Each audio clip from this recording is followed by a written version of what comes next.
Well, hi everyone, and welcome to this special video episode of the Gospel Mobilization Podcast.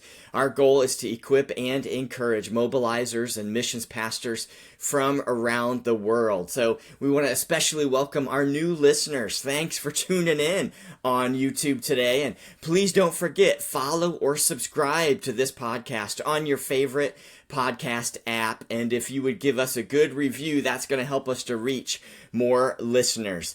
Well, maybe you've got a friend or a colleague that would enjoy today's episode. Please send them the link. And if you have any suggestions yourself for show topics, we want to hear from you. So email me at info@gospelmobilization.org. And don't forget, visit our website, gospelmobilization.org/podcast, for any show notes that we mentioned today. And please consider donating to our current fundraising campaign to keep resources like this podcast on the air. Our topic today is how Jina was mobilized. And we're going to give you a little case study here on what God is doing in this young lady's life. I think you're going to be inspired. Our guest is Jina Sparrow. She is a recent graduate of Asbury University and an aspiring missionary with World Gospel Mission. She's currently raising funds and hopes to soon arrive in Paraguay. She has a heart for missions and serving others, as well as living in different cultures and meeting new people. So Jina, thank you so much for being with us today. Yeah, thank you, Dave, for letting me come and speak. I'm super excited.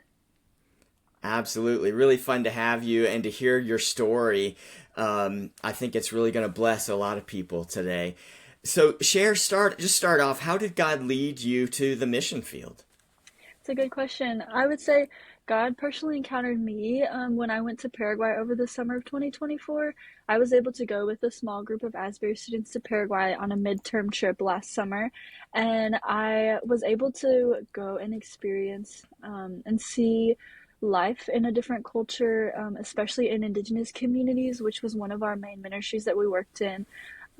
I was able to sense and see a lot of the needs in the indigenous communities and a lot of the strong spiritual darkness and brokenness that was present there. And the Lord was really speaking to me through Romans 10:13 through 15, and just calling my attention to how there's so much need and how there is so much brokenness and how he desires for restoration in his creation and among his people, and how he was saying, like, Jenna, like, I'm burdening your heart and I'm kind of sending you as my messenger to be that and share that hope of the gospel with those who have never heard it.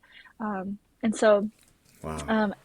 yeah, so he really was just kind of opening my eyes and burdening my heart and putting this deep passion of, like, it's not anything that you can do, but only out of the power and strength that, like, the Lord puts in me. And so just really reminding me that, like, I can't do anything apart from him, this passion, this desire to serve, and kind of like that calling that he gave me to go and serve in Paraguay wasn't anything that I could have came up with myself, but how the Lord just personally spoke to me and personally opened my eyes to how there was so much work to be done in the harvest fields and how he was sending me as his laborer.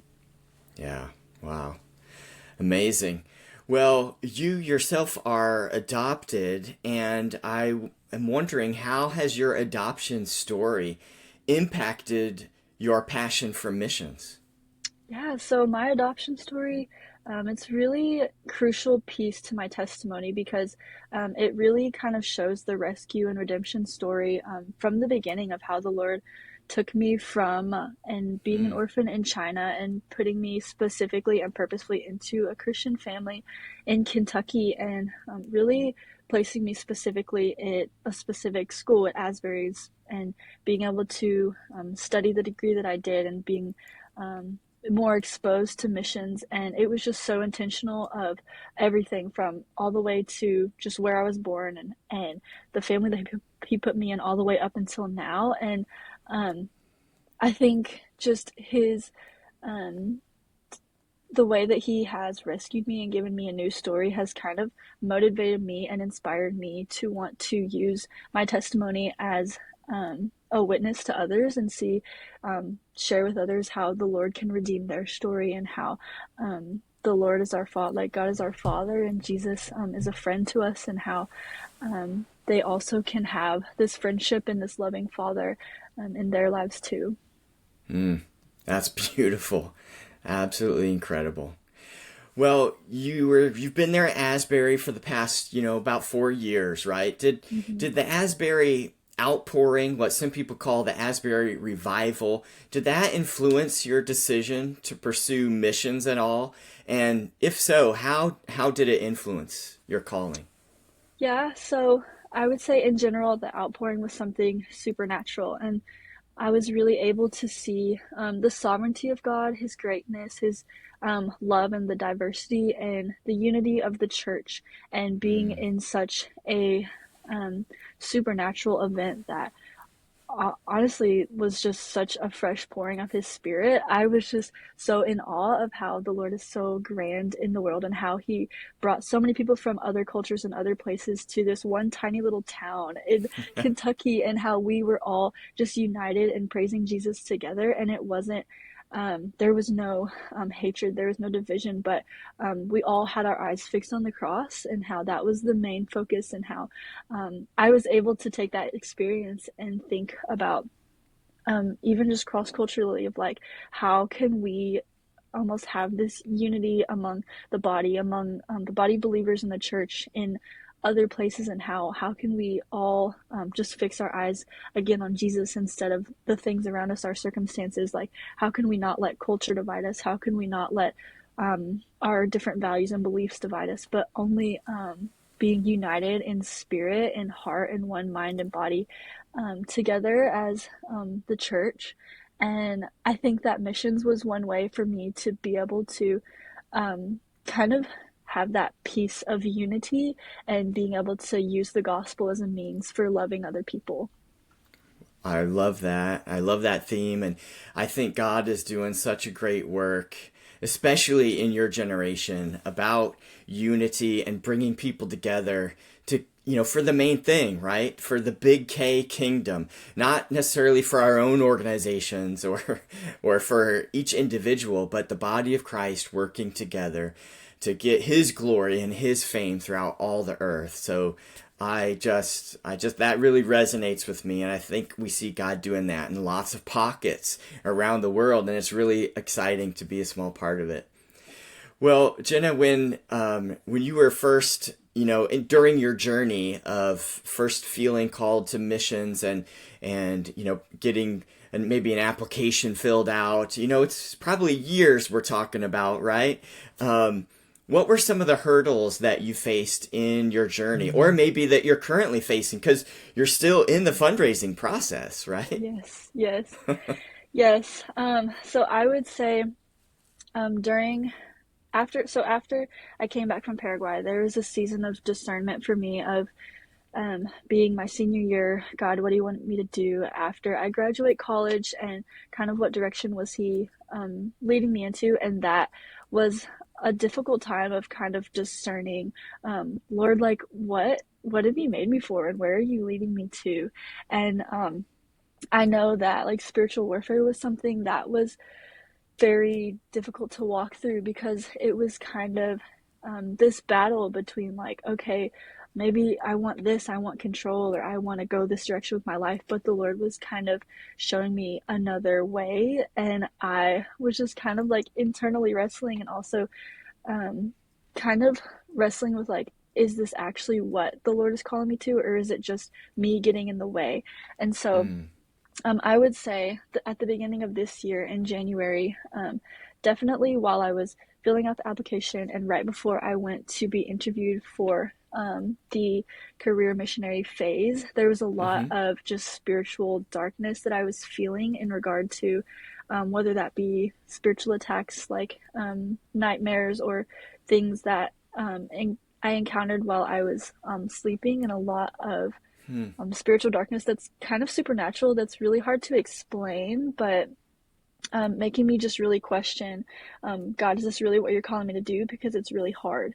And kind of feeling like the enemy is really just attacking. It's like the Lord clearly gave me this calling and these good dreams about this is what I want you to do with indigenous communities, or this is what I want you to do in Paraguay. And then having this attack of like nightmares of like, you know, you're not good enough, or this isn't what you should do, or maybe whatever the lie would be. I just remember how it was kind of difficult of like, I know clearly that the Lord wants me to do what he has put on my heart, but there's so much pushback of like kind of like bringing the light into the darkness. The darkness is just gonna be so hard to just encounter, to just bring the light into it. It was just a really hard time of like discerning of like, okay, God, I know that you're calling me to this, but why is it so hard of just facing so many like voices, or so many like I said, spiritual attacks.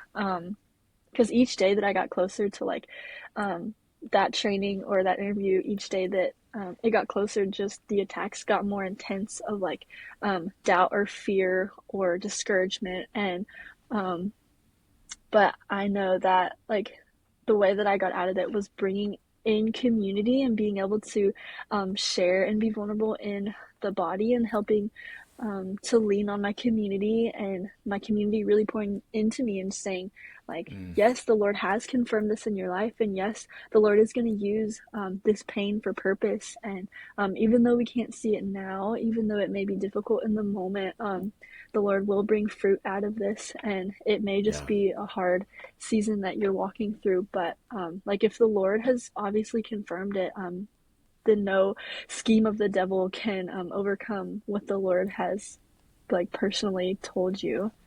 Right, right.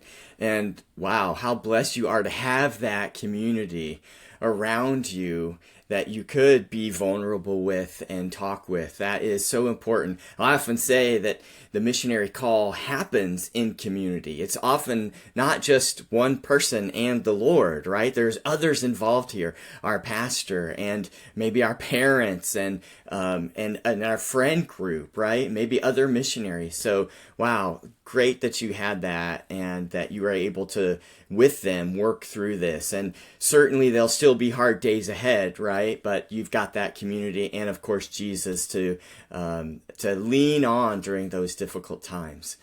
We're talking today with Jina Sparrow, an aspiring missionary to Paraguay.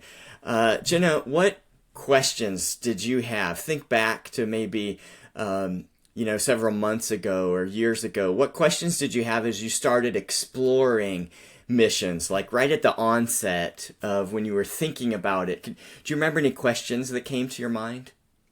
Yes, I definitely remember the question of, am I personally going to fit into the ministry, or am I going to have a place on the mission field, and how are my specific gifts and talents and skill sets going to be used on the mission field? Because I studied social work and I was thinking, how is social work going to translate onto the mission field? But actually it actually really flows really well, social work and missions. But I had that question of like, okay, should I pursue this degree that I had been studying? Should I pursue social work and make money and live in the States and kind of work my way up the ladder? Or should I completely go another direction and go into the mission field and kind of jump into the unknown of like, yes, I had been to Paraguay before, but it's not necessarily going to look the same as it was in the past. And Yeah. thinking, like, did I just waste 4 years studying this degree just to go into the mission field where you don't really need a degree? And so that was definitely one question that I had of like, Lord, like, is this, is there a purpose in all of this? Or, yeah, kind of that question of like, should I do what's easy, or should I just jump into the unknown and trust the Lord to catch me and all of that? Yes. And I mean, fundraising just sounded so scary, and having to travel the world sounded so scary. But so I was just kind of questioning, like, Lord, is there a place for me? And what is that specifically going to look like? And I had a lot of questions in regard to like the organization of which organization specifically is going to be where I fit in the Mm-hmm. sense of, the bigger body, like how are my gifts going to play a part in this organization that is already established? Because I had been looking at World Gospel Mission, I had been not necessarily seriously considering, but definitely having the open mind of other organizations. And some of the questions I had was just like, is this a reputable organization? Am I going to be able to use my gifts in this organization as a whole? And Mm-hmm. kind of like, am I going to be a good asset to the team? And also just thinking like, does this missions organization, sending organization, do the people in this team care about me? Do they appreciate me? Do they push me to be more like Christ? Will they help me? Will they help me in many other aspects of like emotional, relational, spiritual, mental? I was also just thinking about that and how the missions organization, do their values and beliefs line up with mine? Do I believe what the organization believes, or like how will their values and belief kind of hinder or help my decision? And so Mm-hmm. I think that definitely some of the questions that I was thinking about with all of this of just like, where am I going to go? What am I going to do? Who am I going to go with? Um, you kind of had to like all lay that out at the table and in front of Jesus and just ask him Yeah. like, here's all of my options, here's all of my thoughts and my questions and my doubts, and like here they are. And I I would say, um, like Jesus is very kind and patient with us, and Yes, he he is. definitely, yeah, he definitely helps me in that decision, and I didn't have to do it alone. Like I said, bringing in Mm-hmm. community is huge, and Yeah. discernment from other people of like, yes, I could think my way through this. Of like, yes, they check all the boxes, but actually, is this what the Lord wants for me? And I think Mm-hmm. that that discerning piece also came in with community and with even that in that quiet time with the Lord of like asking him personally, like, Jesus, is this what you want from me? Yeah. Yeah. Wow, a lot of questions you listed there, and really shows your maturity, and how you're thinking so seriously about what God wants you to do and walking in step with Him, and really, I think a lot of the questions you mentioned are going to be really insightful for mission agencies that are listening today, because those are the type of questions that are not only important to you, but many of your peers. We just conducted a few months ago the Launch Survey 2025, and over 400 Gen Zers filled out the survey, and they mentioned a lot of the similar things that you just mentioned. So it's really insightful as agencies want to mobilize better and help send missionaries more effectively. Those questions are really insightful. So thanks for sharing. Tell us, Jenna, what your parents think about you going to the mission field. Yes. So for context, I'm the youngest girl out of three older brothers, and so Okay. it's definitely, yeah, Yeah, it's definitely that's something very tough. hard for Yeah. parents to let go of their baby girl. And so Mm-hmm. even though it's hard, like they are supportive, and I feel like they have trust in the Lord, knowing that the Lord brought me from China into their family and strategically put me with them, and knowing that the Lord is calling me to serve in the mission field. They know that like He's brought me this far, and that He'll continue to sustain me in the future.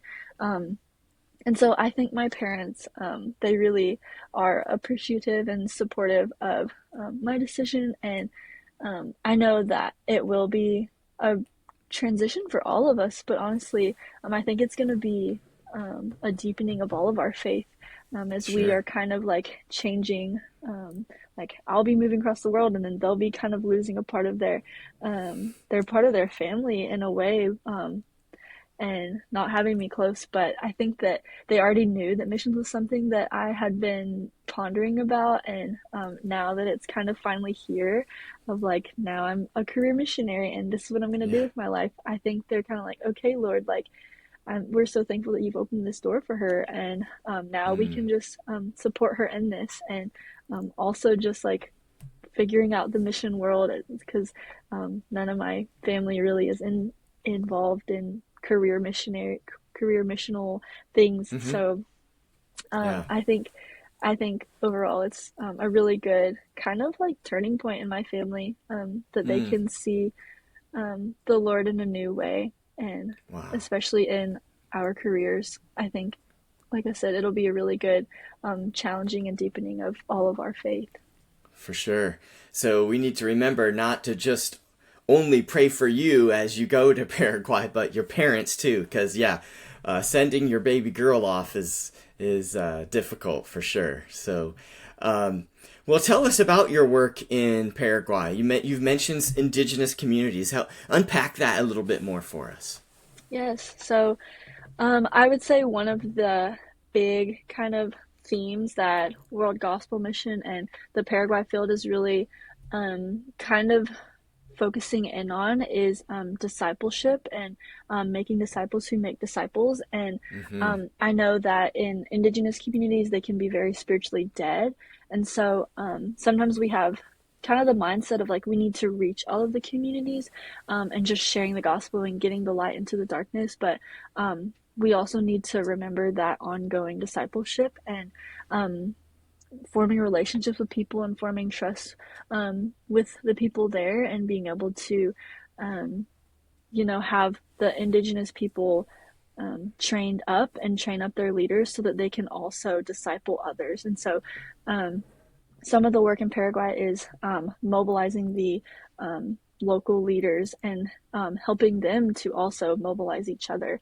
And so we don't, in the indigenous communities and missionaries in Paraguay, we really don't want the people to be dependent upon the missionary, but being able Right. to have their own like empowerment and being able to be knowledgeable in God's truth and God's word, and um, having them also be able to kind of grow that community and continue and sustain like teaching of the word and pass that on from generation to generation that hadn't previously been there. And so, with kind of like mobilizing the indigenous people, it also needs to be ministry needs to be something that can be kind of replicable and Mm-hmm. simple in a way of just this is the simple gospel and this is how to believe in the gospel, and being able to teach that to people. And even though it's simple and straightforward, there's also like more ongoing discipleship of just answering people's questions and helping them walk through the hard parts of like our faith that we may not understand.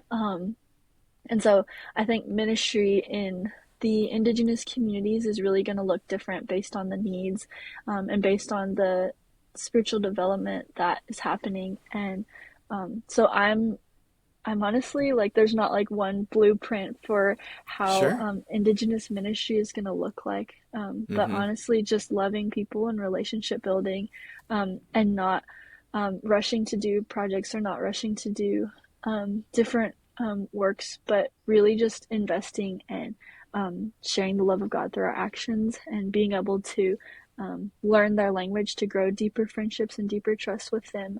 And Mm-hmm. yeah. Yeah, I love that. I love that. And I can't wait to see how God's going to use you in the years to come.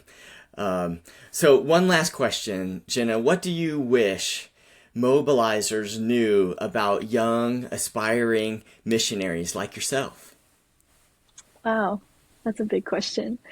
I think I would say mobilizers. I think there is a really unique perspective from the missionary, and as a mobilizer coming alongside the missionary, um, it can be really, I guess, easy not to see eye to eye because you're not in their shoes. Mm-hmm. But I guess just starting with like relationships and starting with the individual person and helping them to become their fullest and living in their God given identity, and really helping them to understand themselves before really diving into, yes, I have this big dream for ministry, but instead um, Hmm. kind of thinking like as a mobilizer of just really investing in the person and helping the missionary and helping the missionary to even just transition well into a new culture. I feel like maybe from my perspective, mobilizers can kind of work with the missionary through a specific stage and then kind of give them off to another person once they get through that stage. And I understand that is kind of what their job is to do, but also I I think there is a lot of benefit with kind of helping the missionary to transition while they're on the field, and even if they have experience with the culture um, that the missionary is going into, I think that that would be really helpful of being able to form that relationship with them in that time of mobilizing before they go to the field, and then while they're on the field also getting to stay connected and getting to kind of see all of the work that they put in come to fruition, and kind of seeing that, I guess, together, and not necessarily like holding their hand through the entire process, but just getting to celebrate together. And I, instead of maybe like a hard cutoff, like, okay, we hit this part and now we kind of pass you on. I think maybe just being able to almost like be in friendship and getting to walk through those life transitions. And I think, yeah, I think it would be just really helpful even just to have that more, instead of more of a colleague or professional relationship, but really being intentional about like, we are friends and we're in the body of believers and brothers and sisters in Christ, and wanting to see the missionary and wanting to work together, and seeing each other kind of like thrive in the things that they've worked for and the things that the Lord has really worked with them through.